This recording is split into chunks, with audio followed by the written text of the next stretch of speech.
queria que você abrisse a tua Bíblia agora na Epístola de Paulo aos Gálatas, capítulo 6, versículo 7. E nesse início de um novo ano, a mensagem que Deus manda para a igreja nessa noite é: plante uma boa semente, que você colherá bons frutos. Diga, plante uma boa semente. Mas diga para o teu irmão aí do lado: planta uma boa semente e você colherá bons frutos.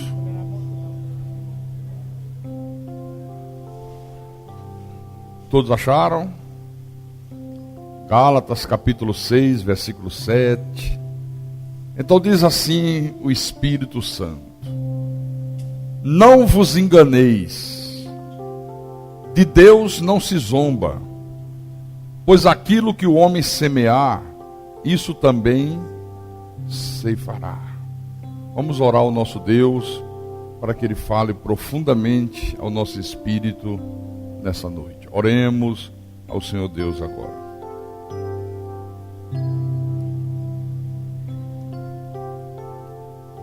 Senhor Jesus Cristo, nosso Deus e eterno Pai, nós somos ovelhas do Teu rebanho.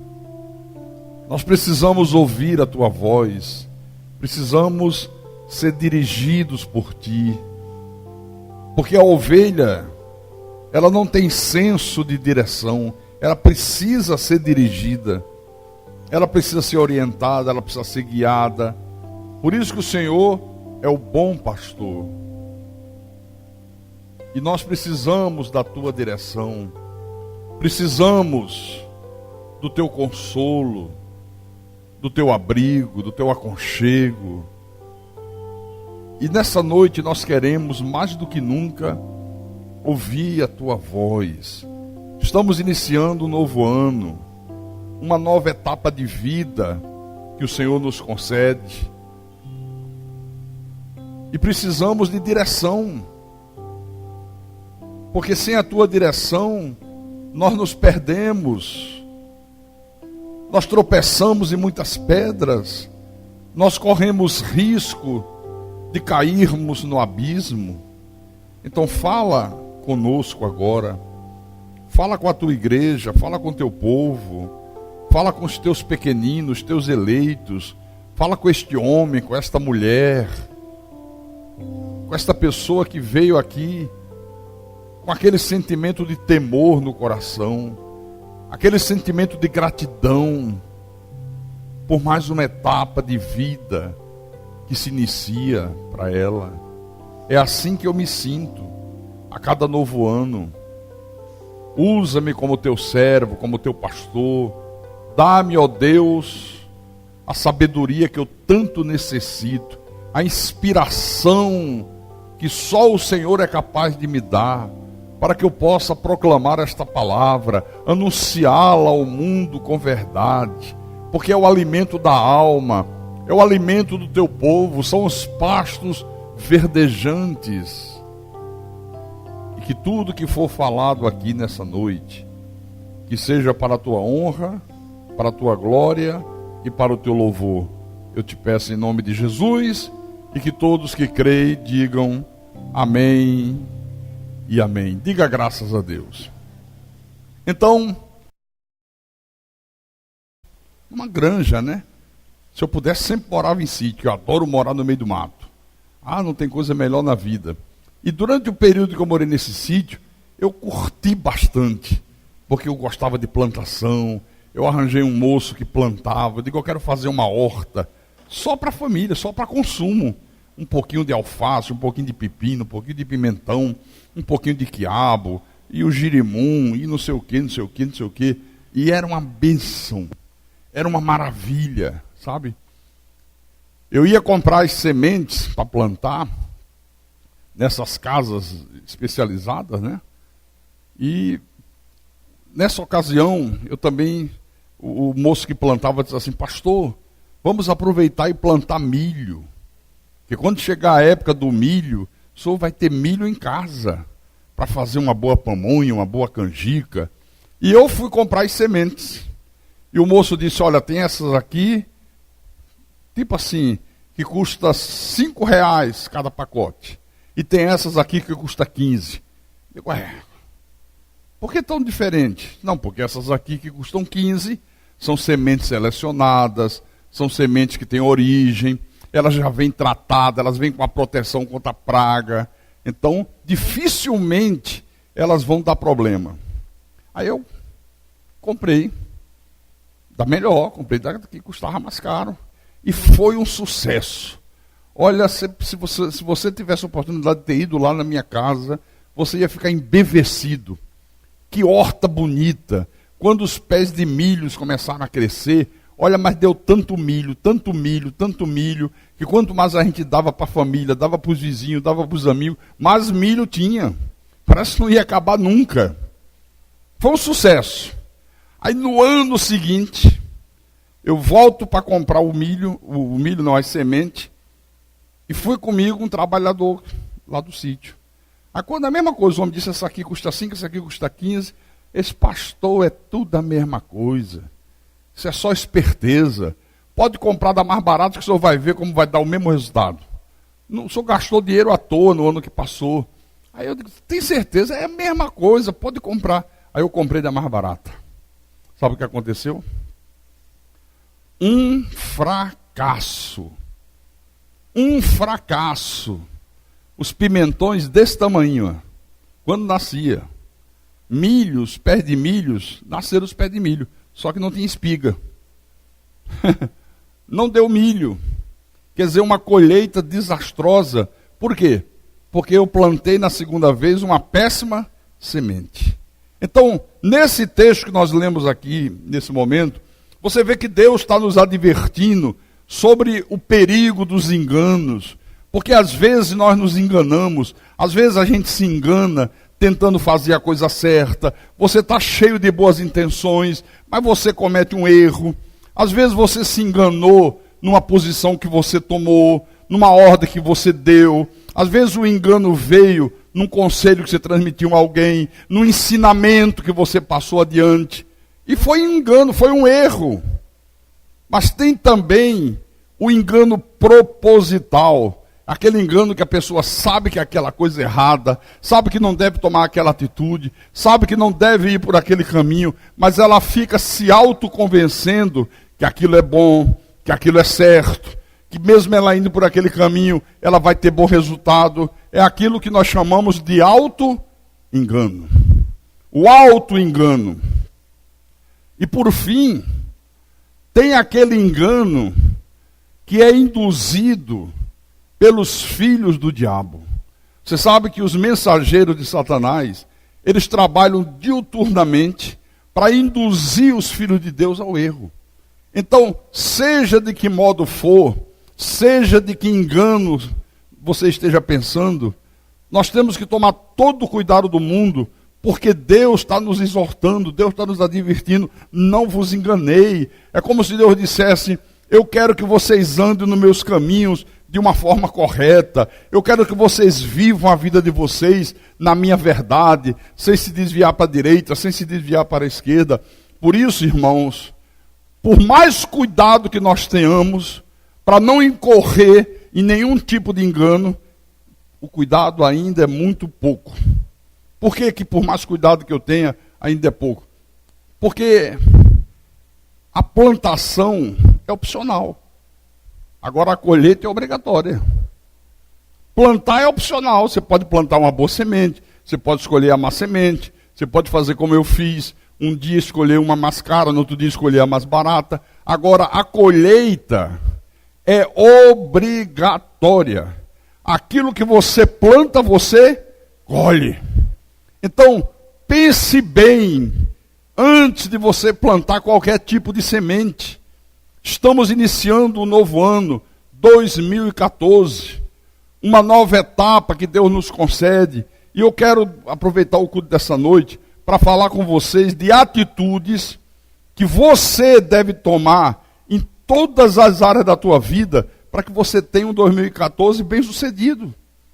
Porque vai depender de você, não depende de Deus, não depende do pastor, não depende da tua esposa, não depende do teu marido, não depende do teu filho, não vai depender do teu vizinho, vai depender única e exclusivamente de você. Então eu quero te ensinar nessa noite atitudes que você tem que ter para que você seja muito bem sucedido. Diga graças a Deus. Porque a função da igreja de Jesus é esta, irmãos. A função da igreja é ensinar a verdade de Deus para que você nunca se engane, para que você não erre, para que você não seja ludibriado, para que você não seja induzido ao erro. Então a igreja, ela tem que, através do pastor, que mostrar exemplos de pessoas que tomaram atitudes erradas, gente que foi desobediente, gente que não levou Deus a sério e acabou a vida como perdedor. Perderam, para que você não incorra nos mesmos erros, para que você não incorra nas mesmas falhas.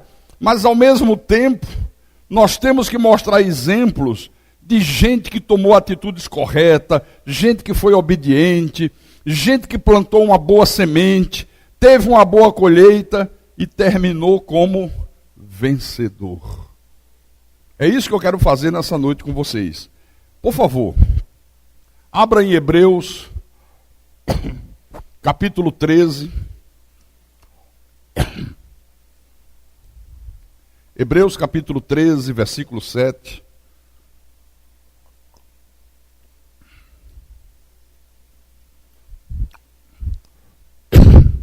Ok? Então, olha o que Deus está falando com você e comigo, conosco nessa noite. Lembrai-vos dos vossos guias, os quais vos pregaram a palavra de Deus, e considerando atentamente o fim da sua vida, imitai a fé que tiveram. Olha a responsabilidade que um líder espiritual tem. Deus manda que nós olhemos para os nossos guias espirituais. No caso aqui nós vamos olhar para os exemplos bíblicos do passado, mas eu como líder espiritual, eu tenho uma responsabilidade muito grande, porque Deus manda você olhar para mim, Deus manda você olhar para aqueles que pregaram a palavra, considere atentamente como é que terminou a vida deles, imite a fé que eles tiveram, imite a maneira de ser que eles viveram. Então, em 1 Coríntios, capítulo 11, versículo 1, Paulo diz mais ou menos a mesma coisa.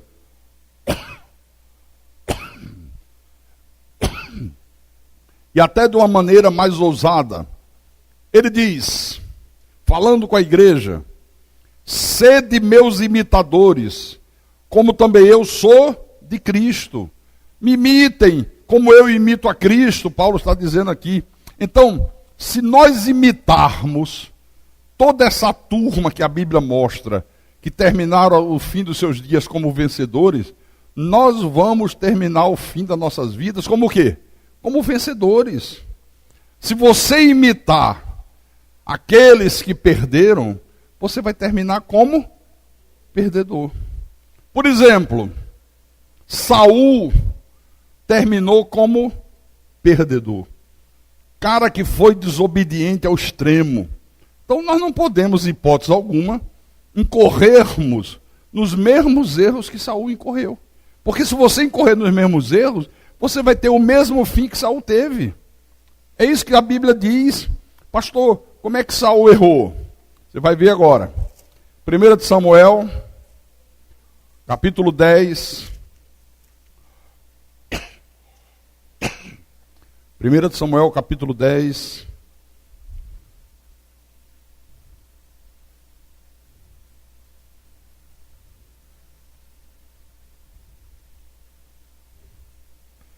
Versículo 1. Pronto? Posso ir? Então vamos lá, vamos ler primeiro o versículo 1. Tomou Samuel um vaso de azeite e lhe derramou sobre a cabeça e o beijou e disse: não te ungiu porventura o Senhor por príncipe sobre a sua herança, o povo de Israel? O momento que Samuel ungiu a Saul como o rei de Israel.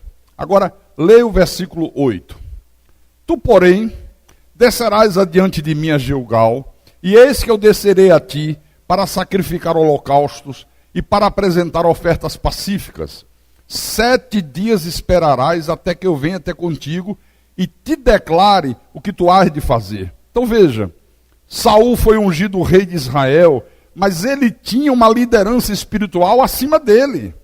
Ele era o rei, Samuel era o profeta. Quem é que tinha que dar instruções ao rei? Samuel. Olha, você vai na frente, me espere em Gilgal, eu vou ao teu encontro, nós vamos oferecer ofertas de holocausto, oferta de sacrifício, e eu vou te dar instruções acerca do que você deve fazer. Então Saul começou muito bem o reinado dele.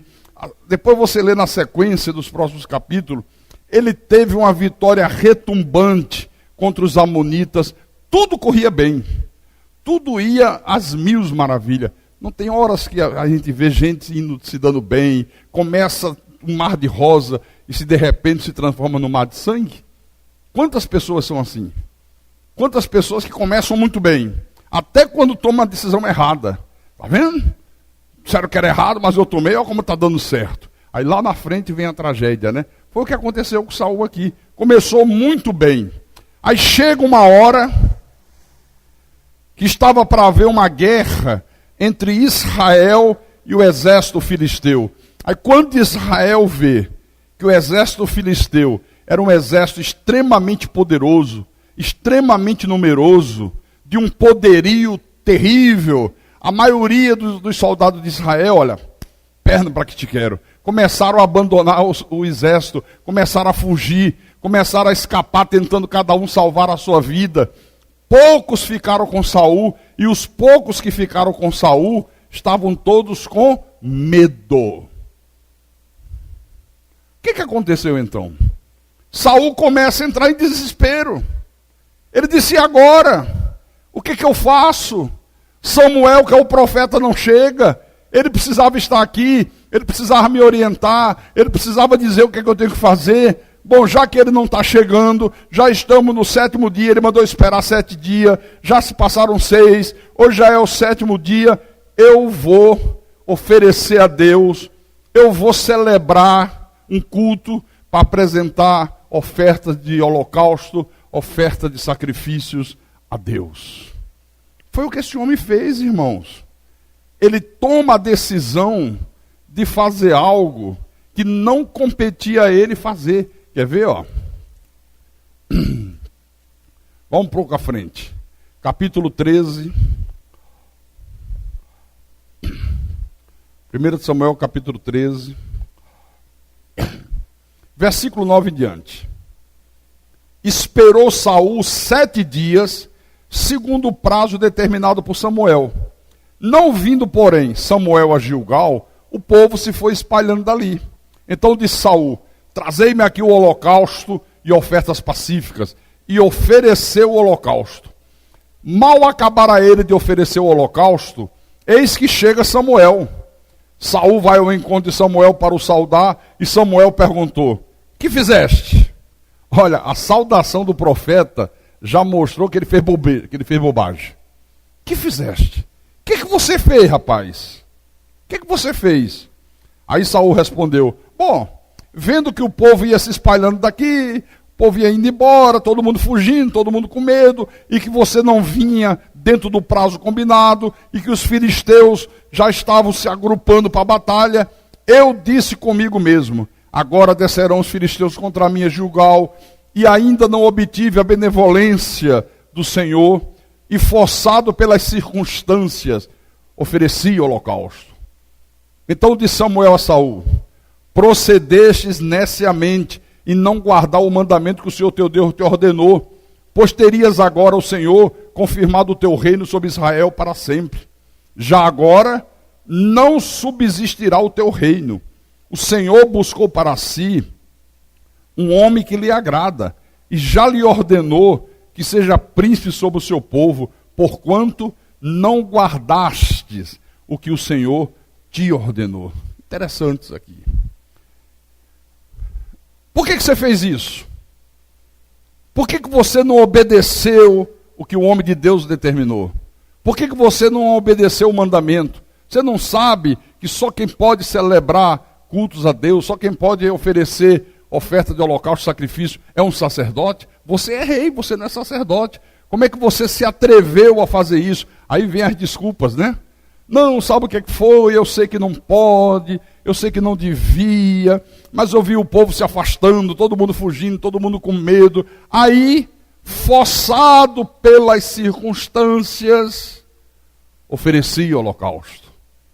Já viu gente que erra e para justificar o erro começa a dar desculpa? Não, eu não vim ao culto porque meu marido fica muito brabo quando eu venho domingo à noite. Aí lá vai a desculpa que o marido ficou brabo. Não, eu faltei à igreja porque eu moro longe.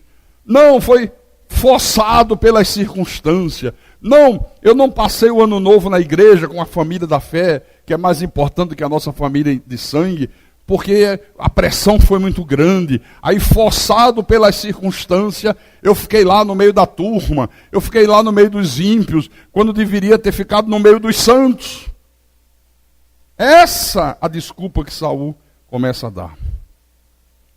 Muita gente acha que aqui foi o início do fim do reinado de Saul. Não, não foi não. Aqui foi o fim do reinado de Saul. Aqui acabou o reinado dele. Samuel disse, olha, pois você agiu assim, já está determinado por Deus que você não vai reinar sobre Israel. O teu reinado vai ter fim. Porque naquela época, quando alguém era rei, e aquele alguém morria, quem é que assumia o lugar? Os filhos. Aí um filho morria, quem é que assumia? Outro filho. Deus está dizendo, acabou. Para você não vai ter dinastia. Nem os teus filhos vão te substituir. Olha que sentença dura. Irmãos, preste atenção, por favor. Não brinque com Deus. Não brinque com a desobediência. Não zombe de Deus. Leve a sério aquilo que Deus fala, aquilo que Deus manda, aquilo que Deus exige, aquilo que Deus determina. Não dê desculpa para Deus, porque as consequências podem ser trágicas. Diante de uma sentença tão dura como esta, você acha que Saul aprendeu?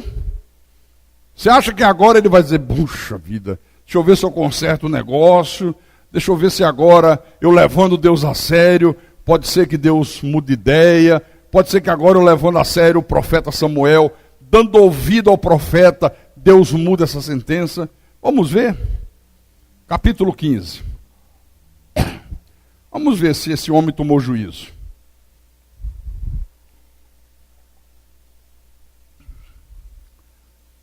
Capítulo 15, versículo 1. Disse Samuel a Saul, enviou-me o Senhor a ungir-te rei sobre o seu povo, sobre Israel. Atenta, pois, agora às palavras do Senhor. Samuel estava dizendo, você lembra que um tempo atrás Deus me enviou para ungir você rei? Fui eu o profeta que te ungi diante de toda a nação e disse, esse é o rei de Israel? Sim, sim, lembro. Você é o rei. Pois fique sabendo que Deus me enviou de novo. Só que agora para te dar um recado. Ouve, pois, agora as palavras do Senhor. Assim diz o Senhor dos Exércitos. Castigarei Amaleque pelo que fez a Israel. Era um povo pagão. Ter se oposto a Israel no caminho, quando este subia do Egito. Os amalequitas eram um povo ímpio, que foi um tremendo adversário de Israel, quando Israel saiu do Egito e caminhava em direção à terra prometida. Aí Deus disse, olha, Deus mandou dizer a você agora, Saul, para você ir, ferir Amaleque, destrói totalmente a tudo que eles tiverem, nada lhe poupes, porém matarás homem e mulher, meninos e crianças de peito, bois e ovelhas, camelos e jumentos. Quem não tem o conhecimento da palavra, quem não tem a revelação da graça de Deus, fica escandalizado com isso aqui. Poxa, Deus mandou exterminar um povo inteiro, matar homem e mulher, até as criancinhas de peito. Sim, porque quem é filho do diabo, para Deus não conta. Só que só ele sabe quem é. Se você encontrasse um cachorrinho poodle, que eu adoro cachorro, Mas vamos botar um poodle, branquinho, ou então cor de caramelo agora. Bem, o que é que você faria com ele? Se passasse agora aí brincando, abanando o rabinho, a tendência não é você pegar o cachorrinho? É ou não é? Mas se de repente aparecesse uma cobra cascavel aí, com o rabinho, o que é que você faria? Você ia logo pegar um porrete para matar a cobra. Não é? Não é assim que funciona ou não é? Então Deus sabia que esse povo era da semente da perdição. Mandou destruir toda a nação, até os animais, até tudo que eles possuíam. Agora vendo o versículo 7. Então, feriu Saul os amalequitas, desde Avilar até chegar a Sul, que está defronte do Egito. Tomou vivo a Agag, rei dos amalequitas, porém a todo o povo destruiu a fio de espada. Deixa eu perguntar uma coisa. Deus mandou ele destruir todos, ou disse, agora o rei você poupa?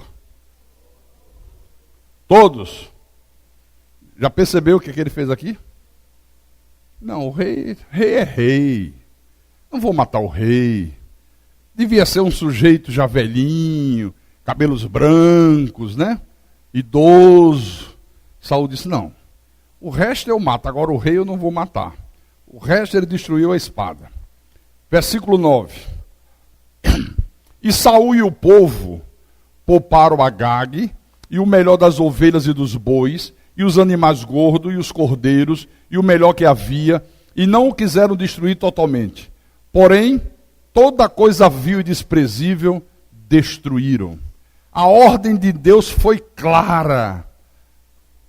Fere Amaleque, destrói tudo que eles possuam, mata todo mundo, homem, mulher, crianças de peito, bois, animais, jumentos, tudo que eles tiverem. Acaba com tudo. Primeira coisa, vamos poupar o rei. Rei é rei. Vamos matar os animais. Tem umas ovelhas tão bonitas aqui. Aquelas ali não, tão fracas. Olha só, feia. A lã da ovelha toda enrascada nas matas. Essas aqui estão tão bonitas. Não, mata aquelas, essas aqui não. Olha aqueles bois. Veja aquelas vacas bonitas, cevadas. Mata aquelas magrinhas, as cevadas vamos poupar.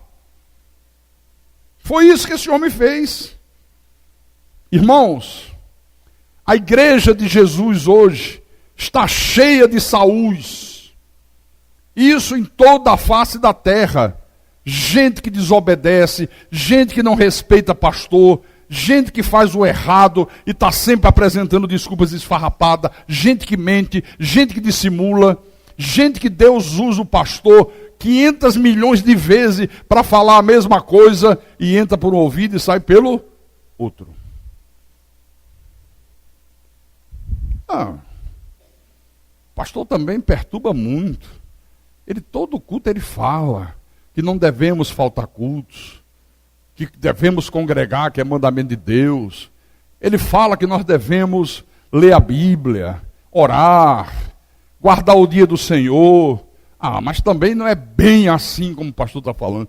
Também não vamos exagerar. Eu de vez em quando faltar os meus domingos e curtir uma praia, e fazer um churrascão com a família, com os amigos, ficar em casa assistindo uma televisão, isso não vai ter problema nenhum. Não é bem assim como ele diz. Será que não foi exatamente assim que Saul pensou?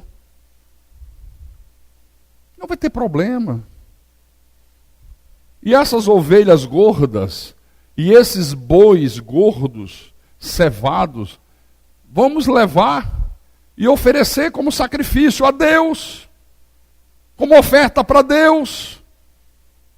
Aparentemente, uma coisa inocente, cheia de boas intenções.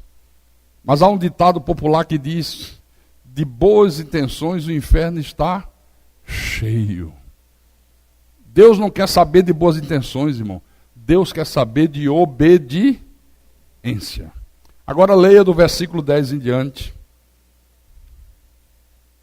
Então, veio a palavra do Senhor a Samuel dizendo, arrependo-me de haver constituído Saul rei, porquanto deixou de me seguir e não executou as minhas palavras.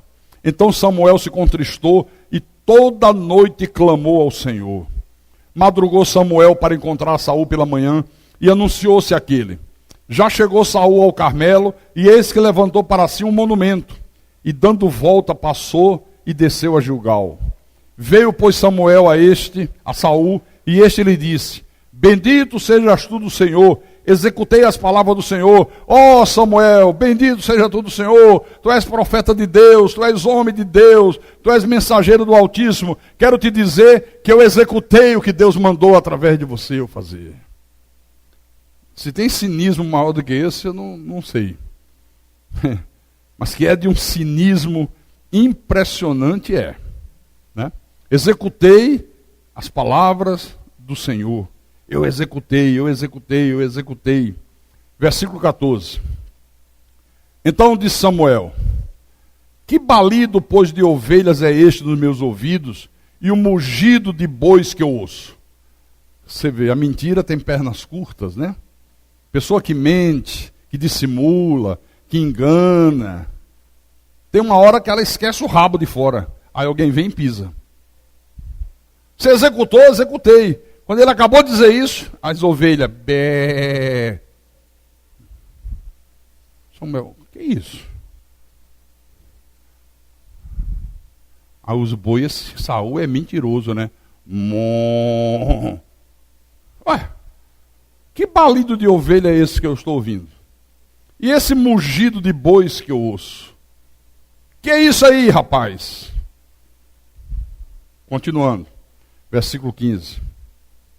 Saul respondeu: De Amaleque os trouxeram. Olha, já tirou o corpo fora. Os trouxeram, não fui eu, foram eles. Tem nada a ver com a história. Como é que você não tem nada a ver com a história se você é o rei? Se você é quem manda? Se a ordem foi dada a você? De Amaleque os trouxeram, porque o povo poupou o melhor das ovelhas e dos bois para os sacrificar ao Senhor teu Deus. O resto, porém, destruímos totalmente. Então disse Samuel a Saul: Espera e te declararei o que o Senhor me disse essa noite. Aí Saul disse: Fala logo. Samuel continuou: Porventura, sendo tu pequeno aos teus olhos, não fostes por cabeça das tribos de Israel, e não te ungiu o Senhor rei sobre ele? Enviou-te o Senhor a este caminho e disse: Vai e destrói totalmente esses pecadores, os amalequitas, e peleja contra eles até exterminá-los. Por que, pois, não atentaste à voz do Senhor, mas te lançaste ao despojo e fizeste o que era mal aos olhos do Senhor? Então disse Saul a Samuel: Pelo contrário, eu dei ouvidos à voz do Senhor e segui o caminho pelo qual o Senhor me enviou, e trouxe Agag, rei de Amaleque, e os amalequitos os destruí totalmente. Mas o povo... Adão, o que é que você fez? A mulher que o Senhor me deu. Já ouviu essa história, né? Mas o povo... Está aqui, ó. Tomou do despojo ovelhas e bois, o melhor do designado à destruição, para oferecer ao Senhor teu Deus em Gilgal. Aí o profeta disse: Tem porventura o Senhor tanto prazer em holocaustos e sacrifícios, quanto em que se obedeça a sua palavra? Fez uma pergunta. Você acha que Deus tem tanto prazer em holocausto e sacrifício, quanto em que se obedeça a sua palavra? Você acha que é assim? O que é que o povo de Deus mais faz hoje? Sacrifício. Sacrifício. Sacrifício. Não obedecem nada, mas querem compensar a desobediência com sacrifício. Não, eu não obedeço, mas eu jejuo. Eu não obedeço, mas eu fico de joelho no chão. Eu não obedeço, mas eu faço o sacrifício de ir para uma vigília. Eu não obedeço, mas já tirei a televisão dentro de casa. Mas não obedece a palavra.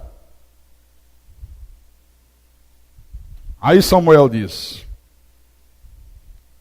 Eis que o obedecer é melhor do que o sacrificar, e o atender melhor do que a gordura de carneiros, porque a rebelião é como o pecado de feitiçaria, e a obstinação é como a idolatria e culto a ídolos do lar. Visto que rejeitaste a palavra do Senhor, ele também te rejeitou a ti para que não sejas rei. A rebelião é como o pecado de quê? Feitiçaria. Se você é rebelde contra Deus, você é um feiticeiro. O teu pecado é o mesmo pecado daquela pessoa que está na macumba, daquela pessoa que é uma mãe de santo, que é um pai de santo. É o mesmo pecado. A rebelião é como o pecado de feitiçaria, é como o culto a ídolos do lar. Fala dos católicos, chama os católicos de idólatra, e Deus está dizendo, e você é igual a eles. O teu pecado é semelhante à idolatria. Olha que coisa grave isso aqui. Irmãos, você sabe como é que terminou a vida desse homem? Venha lá no final de 1 Samuel, capítulo 31.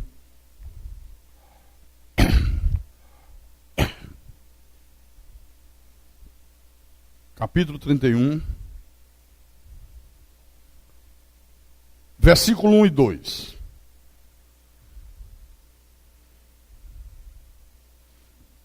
Pronto? Então vamos lá. Entretanto, os filisteus pelejaram contra Israel, e tendo os homens de Israel fugido de diante dos filisteus, caíram feridos no monte Gilboa. Os filisteus apertaram com Saul e seus filhos, e mataram Jonatas, Abinadab e Malquizua, filhos de Saul. Olha, Deus não disse lá no início, acabou o teu reinado. Acabou. Mesmo que você morra, acabou a dinastia. Os teus filhos não vão te substituir. Porque se um filho dele ficasse vivo, assumia o trono. Deus disse, não, acabou geral. Olha as consequências da desobediência obstinada a Deus. Aí no versículo 8. Sucedeu, pois, que vindo os filisteus ao outro dia a despojar os mortos, acharam Saul e seus 3 filhos caídos no monte Gilboa. Cortaram a cabeça a Saul e o despojaram das suas armas, enviaram o mensageiro pela terra dos filisteus em redor, a levar as boas novas à casa dos seus ídolos e entre o povo. Puseram as armas de Saul no templo de Astarote e o seu corpo afixaram no mútuo de Bet-Seã. Veja que humilhação, irmãos. Cortaram a cabeça do rei Saul, como se dissesse para os outros povos, está vendo como não tem Deus? Está vendo como o Deus deles é uma piada, é uma pilhéria? Por isso que a nossa responsabilidade é grande. Se amanhã você se torna um Saul desobediente, as consequências vêm sobre a tua vida, e os teus vizinhos vão zombar do Deus da Bíblia, vão zombar do Deus Todo-Poderoso, vão dizer, cadê Deus? Ele não falava tanto de Deus? Ele não dizia que Deus está no controle? Ele não dizia que tinha o conhecimento da verdade? Como é que ele agora está aí com essa vida destruída? E o nome de Jesus é injuriado, meu irmão. É difamado por causa dos desobedientes. Imagine as nações pagãs como festejaram isso. Cadê o Deus de Israel? Cadê o Deus de Moisés? Cadê o Deus de Abraão? Cadê? Olha aí. Matamos o rei, matamos os filhos, cortamos cabeça, estamos aqui zombando de Deus e não está acontecendo nada. É assim que termina a vida desse homem. Então Saul é um exemplo que ninguém deve seguir. Porque se você seguir o exemplo de Saul, o teu final será trágico. Você que brinca com o que Deus fala, Deus usa o profeta da igreja.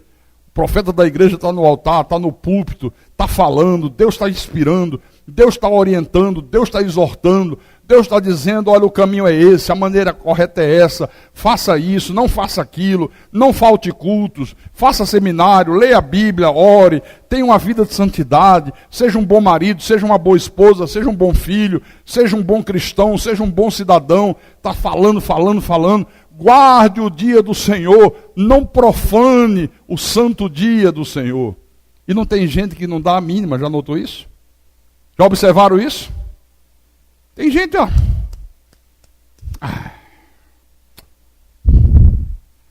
Eu não faço nada que o profeta manda e não está acontecendo nada. Eu peito meu marido em casa mesmo e não estou vendo acontecer consequência nenhuma. Eu sou um péssimo marido mesmo. Chego em casa, eu solto os bichos, eu dou soco na mesa, eu digo palavrão. O pastor está dizendo que Deus vai punir nada. Deus é amor. Deus é amor, Deus é amor, Deus é amor. O problema, irmãos, é que a disciplina de Deus não vem de imediato. Olha quantos anos Saul reinou. Teve muitos anos. Até que chegou o tempo de Deus. Tudo é no tempo de Deus. Chegou a hora que Deus disse, agora cumpra-se a sentença. Vai ser agora, nessa batalha aí. Nessa batalha será a última para ele. Vai morrer ele e os filhos dele. E morreram. Será que não tem alguém aqui agindo loucamente como esse homem aqui agiu? Será que não tem alguém aqui que, apesar de ouvir Deus falar inúmeras vezes, continua fazendo ouvido de mercador para Deus? O que Paulo disse à igreja? Não vos enganeis. A pior coisa é o auto-engano, é achar que aquilo que Deus está falando não vai acontecer. De Deus não se zomba, disse o apóstolo. Aquilo que o homem semear, ele também ceifará, vai colher. Plantou, colheu. Quem planta ventos, colhe o quê? Tempestade. Mas eu disse que a minha função como pastor, e essa igreja como igreja cristã de verdade, ela tem a função de ensinar a verdade, para você não incorrer no engano, para você não incorrer em erro, para você não tropeçar no teu caminho. E eu disse que nós temos que apresentar também os bons exemplos, principalmente os bons exemplos. E eu gosto muito dos exemplos de Jesus, porque Jesus ele era 100% homem, 100% Deus. Né? Na sua natureza humana, ele era um homem como eu, como você. Com as mesmas necessidades. Sentia sede como você sente. Sentia fome como nós sentimos. Tinha hora que o corpo estava cansado, ele dormia. Isso era a sua natureza humana. Mas como homem, Jesus sempre foi bem sucedido. Sempre foi vencedor. Por quê? Porque na sua natureza humana, ele tomava decisões certas. Ele plantava boas sementes. No final tinha que terminar tudo certo. No final tinha que terminar tudo bem. Essa é a regra. Abrindo a Bíblia no livro de João, Mateus, Marcos, Lucas, João, capítulo 13, versículo 15.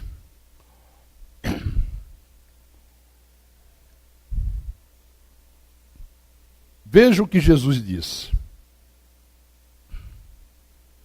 João capítulo 13, versículo 15. Pronto? Porque eu vos dei o exemplo, para que, como eu vos fiz, façai vós também. Olha, eu vos dei o exemplo. Como eu vos fiz, façam vocês também. Quer dizer, Jesus é o exemplo maior que nós temos. Amém? No livro de Marcos, capítulo 6, vamos ver alguns exemplos que ele deixou para a gente aqui. Marcos, capítulo 6, versículo 35. Aquela passagem que Jesus estava pregando para uma multidão numa planície, e pregou, ninguém arredava pé, e quando foi chegando no finalzinho da tarde, Jesus disse, caramba, já vai entrar a noite, e esse povo deve estar muito cansado, com muita fome, e como é que a gente vai dar de comer a eles, para não deixar eles saírem assim famintos? Deve estar tudo fechado, não deve ter nenhuma boteco aberto, nenhuma padaria. Aí olha o que aconteceu. Versículo 35.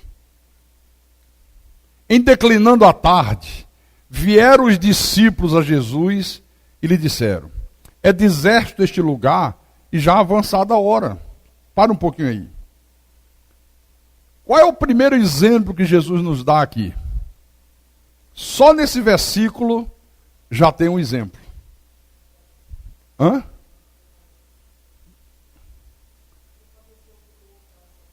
Se compadeceu do povo. Não, aqui não fala de compaixão, não. O primeiro exemplo que ele está dando aqui é que ninguém faz nada sozinho.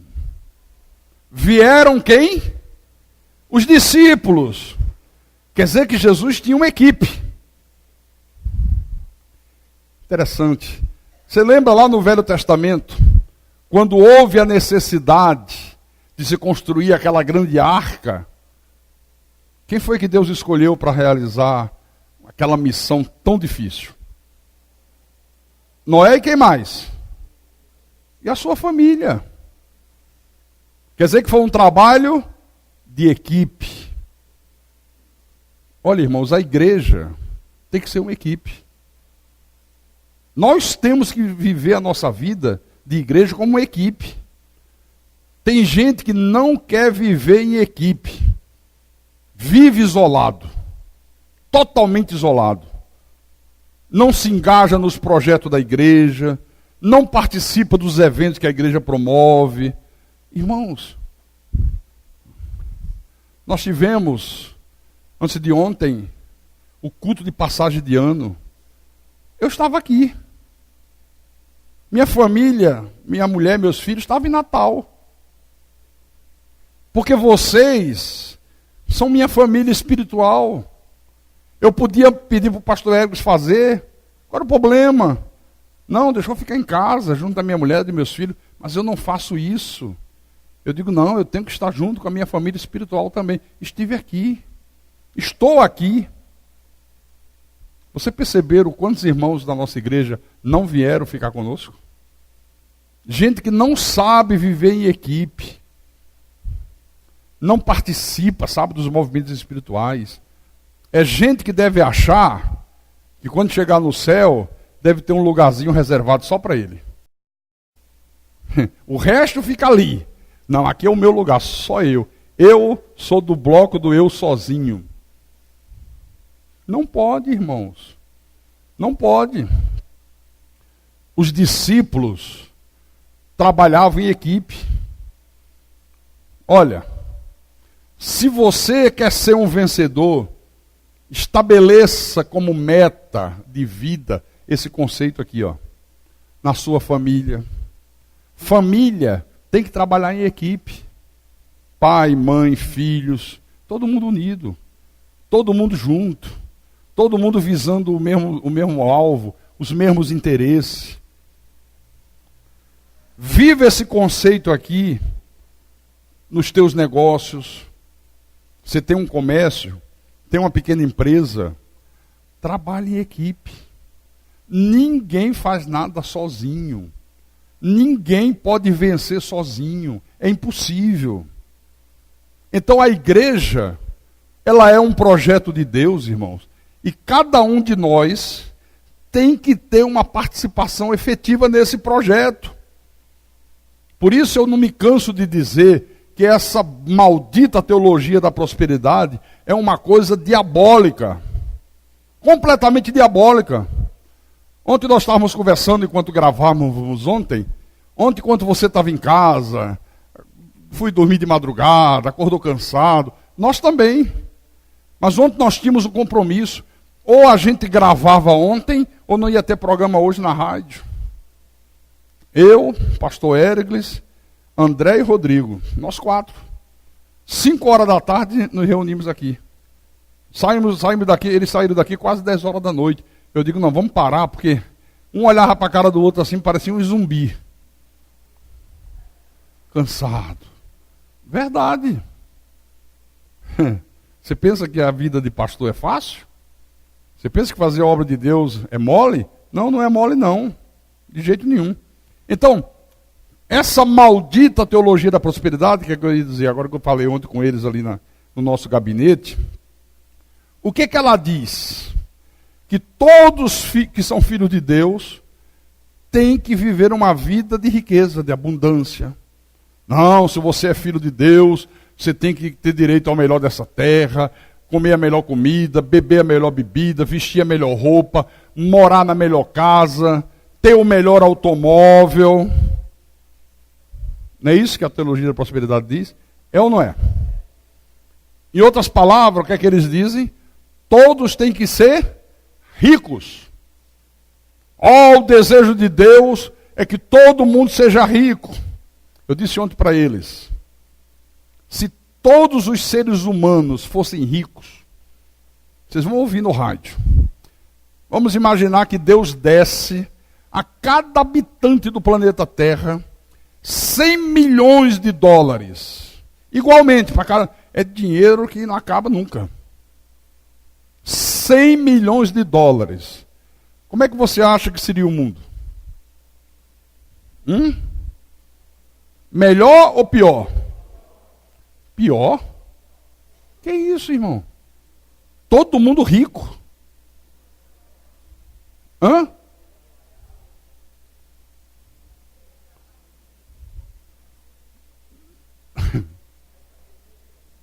Sabe o que é que isso aconteceria? Sabe o que é que isso ocasionaria?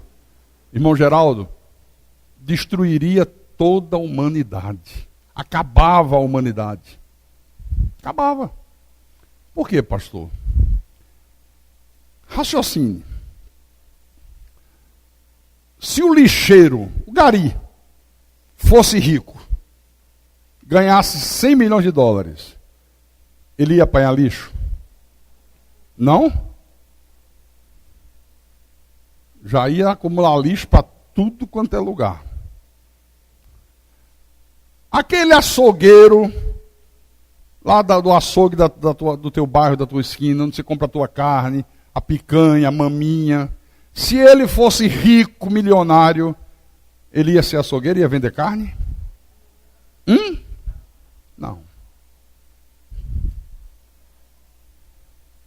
O motorista de ônibus, o motorista de táxi, se ele fosse rico, ele ia dirigir ônibus para transportar a gente? Ia dirigir táxi para transportar a gente?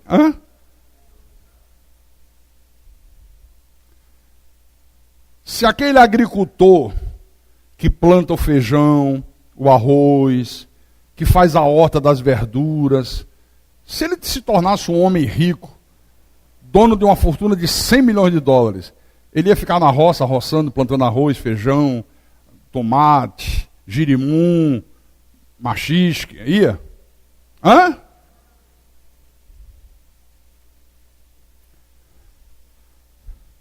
Se o enfermeiro que trabalha nos hospitais se tornassem todos eles milionários do dia para a noite, eles iam trabalhar como enfermeiro? Não. Acabava a humanidade, querido. Acabava com tudo. Olha, o mundo só funciona, mesmo funcionando mal, porque é uma equipe.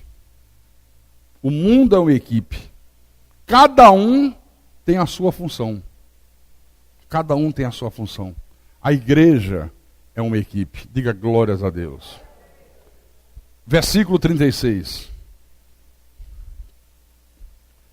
Despede-os para que, passando pelos campos ao redor e pelas aldeias, compre para si o que comer, disseram os discípulos. Porém ele lhes respondeu, dai-lhe vós mesmos de comer. Aí disseram-lhes, iremos comprar 200 denários de pão para lhes dar de comer. Quer dizer, e onde é que ele vai arranjar tanto dinheiro para comprar pão e alimentar essa multidão? Que entre homens, mulheres e crianças, devia beirar uma multidão aí de umas 20 mil pessoas. E ele lhes disse, quantos pães vocês têm? E de ver, vai lá, vai ver quanto tem. E sabendo eles, responderam, 5 pães e 2 peixes. Tem outro exemplo aqui que Jesus nos dá. Sabe qual é o exemplo que ele dá aqui? Quem é perdedor está sempre olhando para o que ele não tem. Quem é vencedor está sempre olhando para aquilo que ele tem. Foi exatamente a diferença que a gente vê aqui, ó. Os discípulos olhavam para o que não tinham. Onde é que a gente vai buscar tanto pão? Onde é que a gente vai buscar dinheiro para alimentar essa gente? Jesus estava olhando para o que tinha. O que é que tem aí? Quantos pães tem? Vai ver lá quantos pães vocês têm. 5 pães e 2 peixes. Ah, pastor, mas às vezes o que eu tenho é tão pouco. Às vezes eu quero realizar um projeto, quero começar um negócio, tenho um sonho que eu quero concretizar, mas o que eu tenho é tão pouco. O que você tem é pouco? É. Eu quero dizer para você, meu irmão, que esse pouco que você tem, se você colocar nas mãos de Deus, o pouco com Deus é muito. O pouco com Deus é muito. Mas eu vou dizer mais. O muito sem Deus é nada. É nada. Esse é outro exemplo. Então, por favor, meus irmãos amados, Igreja de Jesus Cristo, ovelhas de Jesus, pare de olhar para aquilo que você não tem. Ah, pastor, se eu tivesse feito uma faculdade, se eu tivesse um carro, eu ia ganhar dinheiro mais do que eu ganho hoje. Se eu tivesse um computador. Para com isso, meu irmão. Esse negócio de se eu tivesse, isso é coisa de fracassado. Isso é coisa de perdedor. Não fique olhando para o que você não tem. Olhe para o que você tem. Essa igreja aqui, de Fortaleza, ela é fruto de eu ter olhado para aquilo que eu tinha na época. Porque na época, eu não tinha fiador. Eu contei isso no ano novo aqui. Para alugar um prédio em Fortaleza, queria um fiador, nós não tínhamos fiador daqui. Se servisse um fiador de Recife, tinha. Na igreja de Recife, na época, tinha. Mas só queriam alguém daqui, que tivesse imóvel aqui. Aí disseram, como é que a gente aluga pagando uma fiança, dando uma garantia? As imobiliárias só aceitavam 10 meses. Nós não tínhamos. Então ela é fruto daquilo que eu tinha naquela época. O que eu tinha na época? A fé. Somente a fé. E alguns poucos abnegados que se juntaram junto comigo, e por isso nós estamos aqui nessa noite, irmãos. Eu só tinha a fé. Eu disse no dia 31 aqui, já vai para 14 anos, nem contrato tem. Onde é que você já viu um negócio desse, hein? Ficar num prédio desse tamanho e não tem nenhum contrato.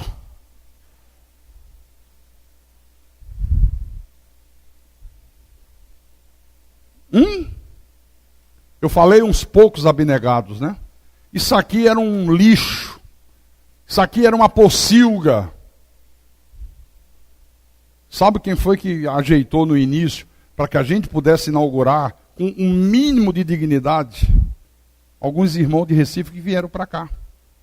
Diácono que era pedreiro, diácono que era mestre de obras, membro da igreja que veio para cá trabalhar de servente, dormindo no chão porque não tinha onde dormir.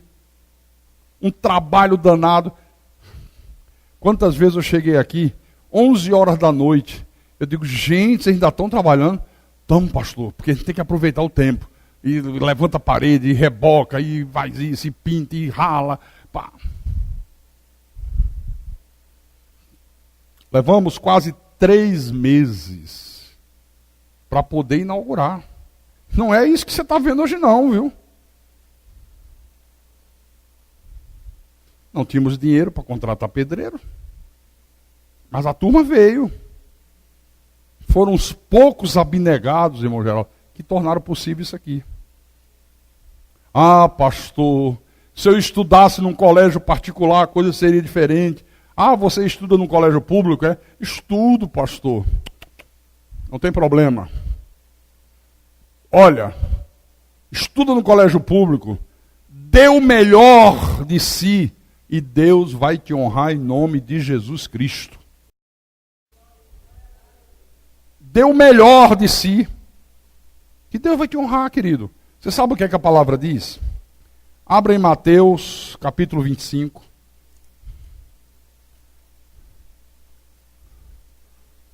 Mateus 25, capítulo 25, versículo 21. Olha o que diz aqui.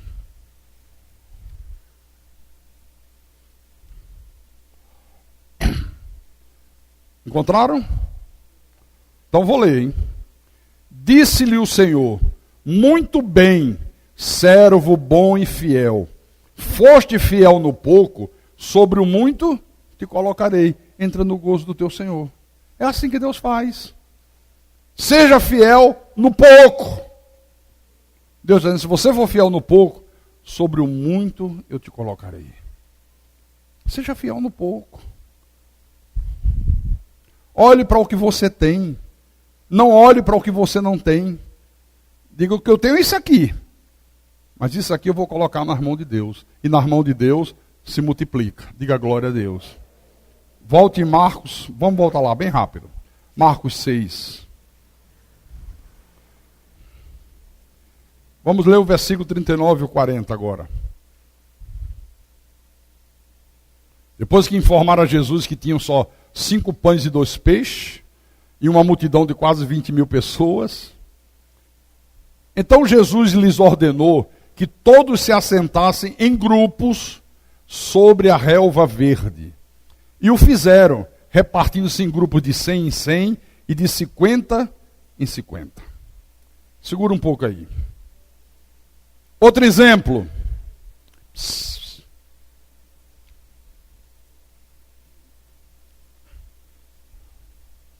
Qual é a dúvida aí? Não escutaram não o versículo? Capítulo Marcos 6, versículo 39 e 40.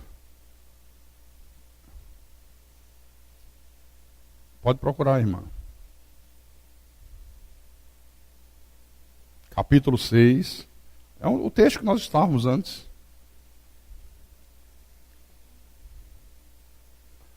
Outro exemplo. Quer ser vitorioso na tua vida? Quer ser vitorioso não apenas em 2014, mas em todos os anos? Seja uma pessoa que tenha planejamento e organização. Porque no mundo espiritual evangélico é muito interessante. As pessoas acham que o viver pela fé é você fazer as coisas de qualquer jeito. É você fazer as coisas à lavantê. Vai dar tudo certo se a gente colocar a nossa fé em ação. Vai dar tudo certo. Vai não. Se não tiver planejamento e organização, vai dar tudo errado. Não, é sério, pessoal. Se você não tiver planejamento e organização, vai dar tudo errado. Olha, o Senhor Jesus Cristo, nosso Deus, nunca fez nada sem planejamento e organização. Nunca. Me mostre na Bíblia alguma coisa que Jesus fez, que o nosso Deus fez, sem planejamento e sem organização. Começa logo pela criação. Como é que foi a criação? Qual foi a primeira coisa que Deus disse? Haja luz. Aí veio ele, agora haja separação entre águas e águas, forme-se a porção seca da terra. Aí Deus disse, agora que apareceu a porção seca, apareça a relva, flores, árvores que dê fruto, paraíso. Aí ele agora disse o quê? Agora eu vou fazer os animais. Imagina, só havia água e Deus, haja vaca. A vaca morreu afogada. Galinha morreu afogada. Não. Haja elefante. Imagina um bicho daquele tamanho.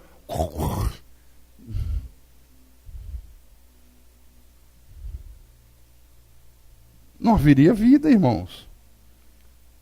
Tudo com planejamento e organização.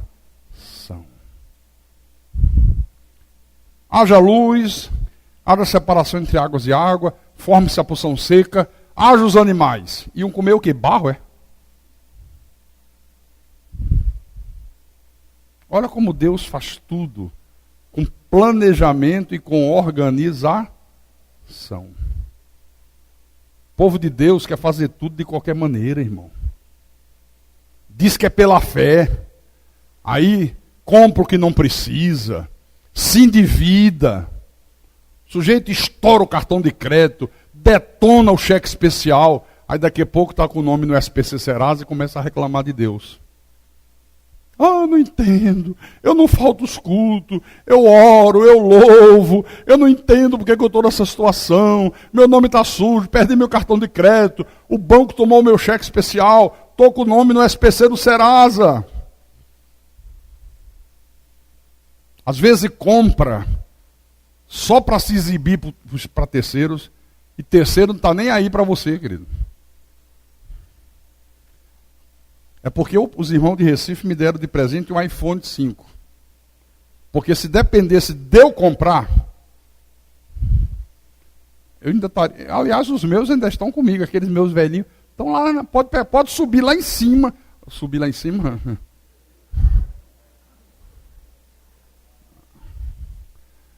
Calma, pastor, calma. Pode subir no meu quarto, que eu te mostro lá na minha bolsa. Aqueles dois velhinhos.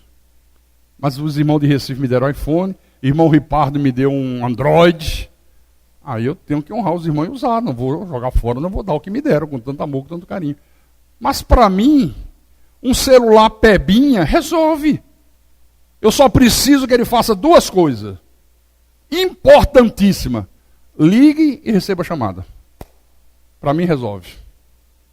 Porque eu não uso. O que eu vou usar tanto e aplicativo disso, aplicativo daquilo, e vai para ali, vai para lá, e sobe, e desce. Eu só uso para ligar e para receber chamada. R$2.500. Você sabe por que a maioria compra isso? Para se exibir. Só para se exibir. Meu filho tinha um novinho. Aí saiu agora o iPhone 5 S Gold. Só porque é dourado. Rapaz, poucos meses que ele tinha comprado um, vendeu por R$1.000 o que ele pagou por R$2.500 para comprar um de 3. Eu digo, para quê? Não, porque é o Gold.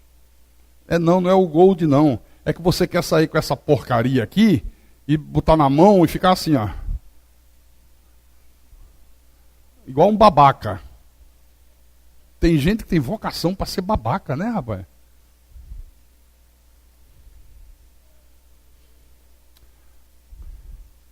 Tinha um casal, aí eles não tinham TV a cabo. Isso que toda a vizinhança tinha. Todas as casas mandaram colocar Sky, que é a melhor que tem. Aí tinha a antenazinha da Sky, e ela disse, olha, eu estou tão triste. Cada vez que eu saio aqui fora, que olho para os meus vizinhos, que eu olho para os telhados e vejo essa anteninha da Sky, me dá uma tristeza tão grande. Mas minha filha, você nem gosta de assistir televisão. Você nem gosta de... Por que você está tão triste? Não, porque eu gostaria de ter. Todo mundo tem, só eu que não tenho. Aí o marido disse, já sei. Vou resolver o teu problema. Aí, primeiro o técnico da Sky que ele contou, disse, você tem uma antena para me vender? Só antena. Mas tem uma aqui usada. Quanto é? 50 conto. Subiu na casa, botou antenas. Pronto, acabou o problema. Acabou? Oh, meu marido, oh, que beleza. Agora eu estou tão feliz. O problema dela não era uma TV a cabo, é ter, porque os outros tinham.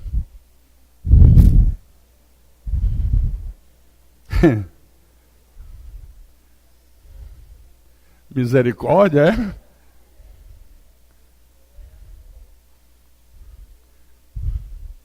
A pessoa não se planeja para casar. O povo de Deus não se planeja para nada. Não se planeja para comprar um terreno para amanhã construir uma casinha. Não se planeja para comprar um automóvel.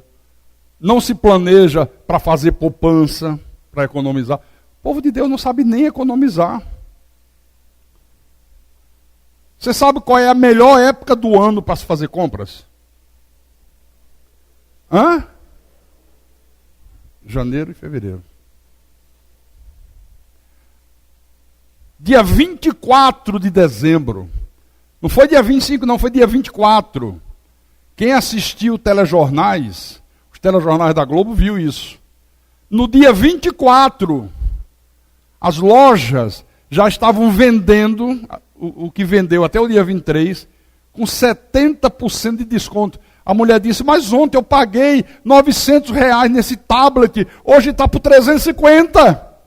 Quem mandou ser otária? Alguém viu isso na televisão? Viu, André? Viu, irmão? E os exemplos foram os montes. Por que tem que comprar antes do dia 25? Só para encher o bolso dos empresários? Essa aqui é a época boa, meu irmão. Comprar na melhor época. Os preços, os bobões compraram, até 3 dias atrás, uma televisão que eles compraram por 2.000, você compra hoje por 900. Economizaria quanto? 1.100. 1.100 numa tacada só. Você sabe qual é a melhor época do ano para você viajar com a tua família, tirar uns 3 dias de descanso? Você sabe qual é? Qual é a melhor época do ano para fazer isso?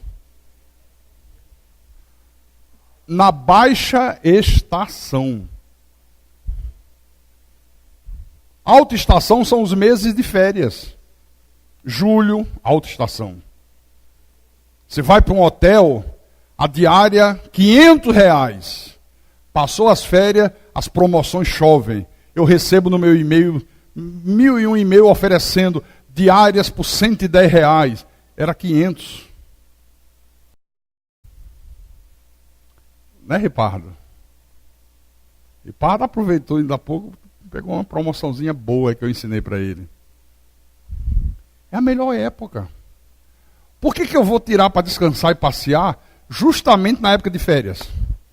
Você vai num restaurante com a família, os cardápios são tudo mudado, os preços tudo alterado. Que a cidade está cheia de turista, está cheia de gente de férias, dinheiro no bolso. Então um almoço que era 50 custa 100. Então tudo isso tem que saber, meu irmão.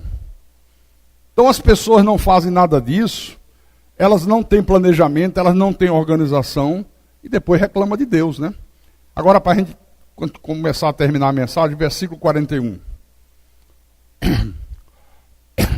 Tomando ele os 5 pães e os 2 peixes, erguendo os olhos ao céu, os abençoou, e partindo os pães, deu aos discípulos para que os distribuísse, e por todos repartiu também os 2 peixes. Aqui o exemplo é de trabalho. Abençoou, deu aos discípulos, está aqui, ó, para que eles os distribuíssem. Então, se você quer ser uma pessoa vencedora, vá trabalhar, meu irmão. Ah, mas eu estou procurando emprego, está difícil, pastor. Emprego pode ser que esteja difícil, trabalho não. Trabalho tem a qualquer hora. Trabalho é só querer. Agora quer só emprego? Não tem emprego na profissão que você tem? Arranja um trabalho. Vende pipoca, vende sanduíche, vende cachorro-quente, lava um automóvel, faz uma faxina. Vai trabalhar, meu irmão. Agora a pessoa quer acordar meio-dia e quer ser vencedor, só se for vencedor de campeonato de sono. Quem dorme mais ganhou, primeiro lugar, medalha de ouro. Só se for vencedor de campeonato de preguiça. Quem é o mais preguiçoso? É verdade. Irmãos, não tem uma única passagem aqui na Bíblia que mostre Jesus chamando alguém que estava à toa, alguém que estava desempregado, alguém que estava de bobeira, não tem uma. Deus sempre usa quem está trabalhando, quem está dando duro, quem está correndo atrás do prejuízo.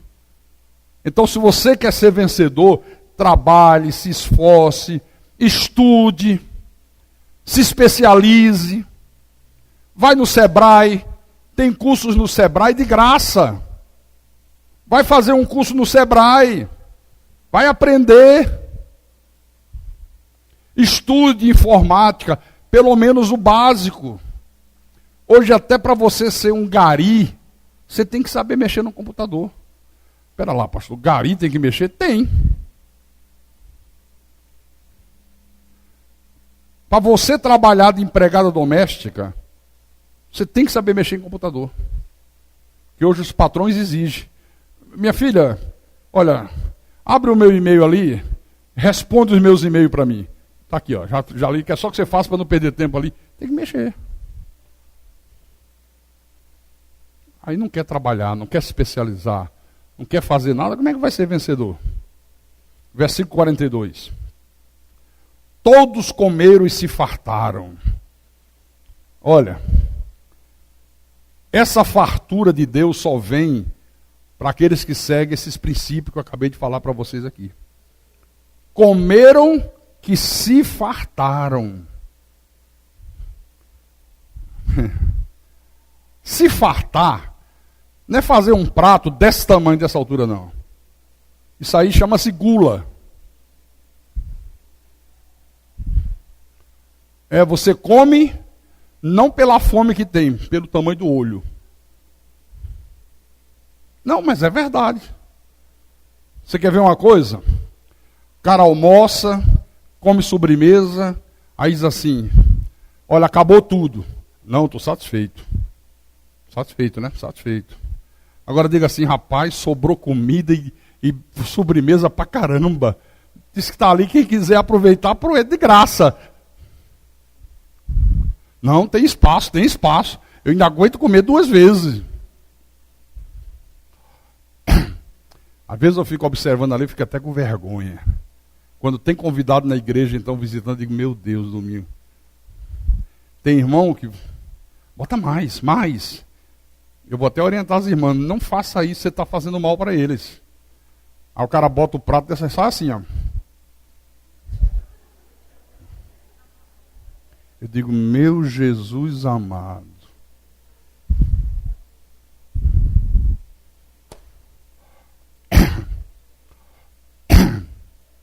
Ontem tinha janta, dia 31, para 130 pessoas. Só 56 eu acho que que jantaram. Acabou. Eu digo, como é que pode? Era para sobrar a metade, dava para fazer um almoço. Não, pastor, é que no final, acho que as irmãs viram que ia sobrar, aí tinha gente que ia 5 pratos. Teve um que estava comigo lá em cima, esse pastor, é verdade, pastor. Eu já não sabia mais o que onde botar comida.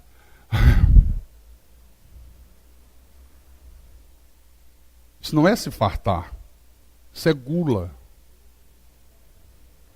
Você bota uma quantidade normal, come com educação, mastigando, não é engolindo. Não é via direta não, meu irmão. Mastiga os alimentos. Aí quando você faz isso, daqui a pouco você quer mais um pouquinho? Não, estou cheio. E comeu a metade do que come.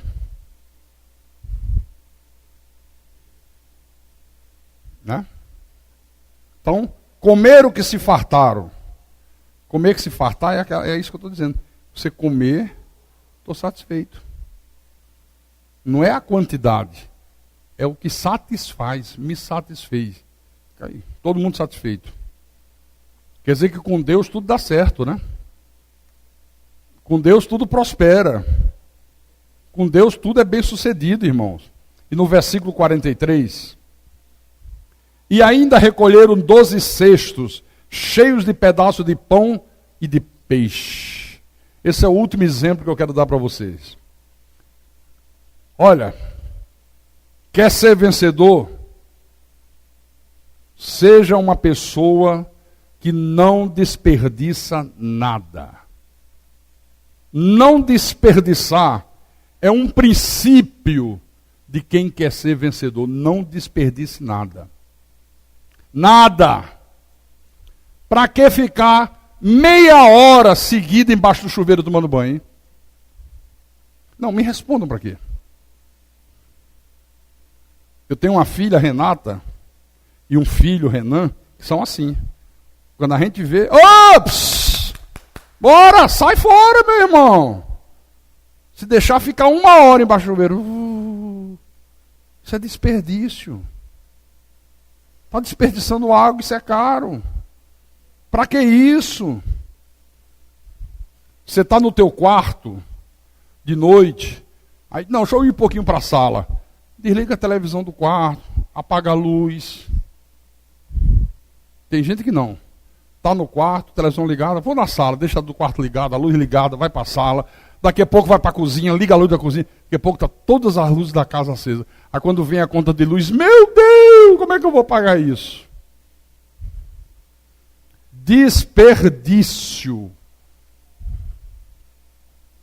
Faça a quantidade de comida que seja suficiente para cada refeição. Quantas pessoas são na sua casa? Então você faz a quantidade de comida que dê exatamente para aquelas pessoas comerem no almoço. Porque se você faz em excesso, não tem problema não, sobrou muito feijão, sobrou muito arroz, sobrou muita galinha, deixa para janta. Aí quando chega de noite na janta, o que é que tem para jantar? O mesmo do almoço. Ah, do mesmo do almoço eu não quero não. Não é assim? Ah, não. Então frita bife. Adivinha para onde aquela comida vai? Lixo. Deus não pode abençoar quem desperdiça. Não seja uma pessoa que desperdiça. Não seja. Se eu tivesse visto ontem, prestar atenção, eu teria intervido. Não, ops. Tem que sobrar a metade disso aí. Para que comer sem necessidade? Só porque está sobrando?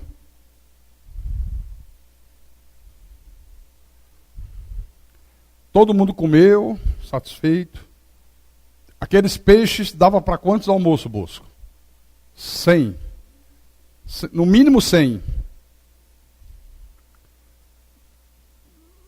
Ainda tem um peixinho ali que eu mandei guardar no congelador, que dá ainda para uns 70 almoços.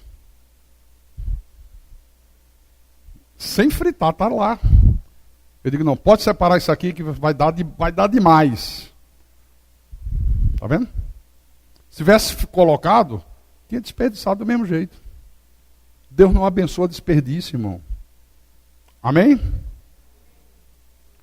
E para a gente terminar, nesse último versículo tem um outro princípio aqui, que é maravilhoso, que é o princípio de honestidade, de amor ao próximo. Ou seja, quer ser um vencedor, você tem que fazer aos outros o que você gostaria que os outros fizessem a você. Isso é um princípio de quem é vencedor. Faça para os outros o que você gostaria que os outros fizessem por você. Foi o que eles fizeram aqui, ó. Todos comeram fartamente, né? Está aqui. Quanto sobrou? Quanto sobrou? 12 cestos. Ué, mas não disseram que não dava? Não tem comida? Só tem 5 pães e 2 peixes? Não tem condições? Não vai dar? Ué, sobrou 12 cestos. O que Jesus mandou eles fazerem? Deixa cada um levar para casa, um com saco de plástico, me dá mais pão aqui, peixe, tapa para lá, tapa para cá. Sobrou, eu vou levar para casa. Meu Deus do céu, que falta de educação.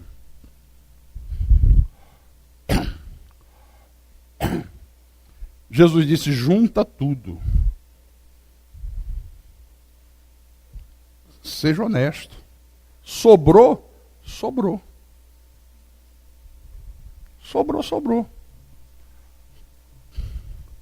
Sobrou 10 litros de refrigerante. Aí no outro dia, cadê o refrigerante? Tomou Doril, sumiu. Como que sumiu? Como que sumiu? Isso é desonestidade. Então, irmãos, Se cada um de nós colocar em prática todos esses exemplos, todos esses princípios, não tem como não dar certo. É impossível não dar certo. Agora tem que colocar em prática. Compre esse CD com a mensagem de hoje. Isso é mensagem para ouvir 10 vezes. 10 vezes. Marcando na Bíblia, gravando, para não esquecer nunca. E colocar em prática. E quem tem ouvidos para ouvir, que ouça o que o Espírito falou com a igreja nessa noite. Em nome de Jesus e para a glória de Deus. Aleluia.